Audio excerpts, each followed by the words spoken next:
नमस्ते मैम। नमस्कार। आज आम भेटमा जड़े लेखिका एकाधारे जड़े समाजसेवी आउ कलाहांडी विकास मंच सभापति से भविष्य आमर भुवनेश्वर मेयर रे बीजेपी प्रार्थी रूपे भी आपण मान चिन्ह थे तांके आम संगे मोर बाटे घाटे कार्यक्रम पाइछुँ आज तो कथा हेमा मैम आपण परिचय प्रथम मोर प्रथम परिचय है मुझे कलाहांडी माटी झील आए आई माटी मते शिक्षा देचे दीक्षा देचे संस्कार देचे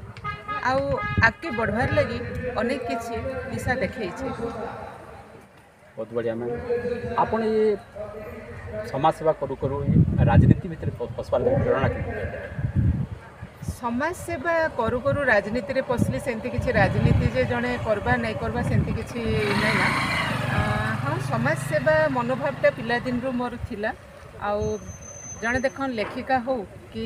डायरेक्टर हो प्रोड्यूसर हो किंबा एडिटर हो माने मु मोर कथा कहूँ मु विभिन्न ये विभाग मानक काम कर सारी अतीत ये समस्त भितरे भी मो भितर गोटे सेवा मनोभाव रही ये कथा निश्चित भाव में मु ईश्वर को प्रार्थना करी जे मो भितर सेवा मनोभाव रखी था कहीं जनकर किसी गोटे सेवा कलापर जो गोटे आत्मसंतुष्टि मिलता है आ मन भितर जो गोटे प्रेरणा मिलता है आग को बढ़ापी कि ताहा सेवा कलापर ही ऑटोमेटिक मिल जाए है। तेणु सेवा करू करू तो ही राजनीति क्षेत्र को ईश्वरंकर वरदान निश्चित भाव में मुझे जो प्रकार भाव में मो राजनीति को आसी सेवा पिलादी को मुझे मोर प्रोफेशन जमी जहाँ सब चलवा कथा चली प्रोफेशनल वर्क को लेकर मु भुवनेश्वर गली ना मोर पाठ पढ़ा सबकि भवानीपाटना। बहुत बढ़िया जो समाज सेवा गोटे प्लाटफर्म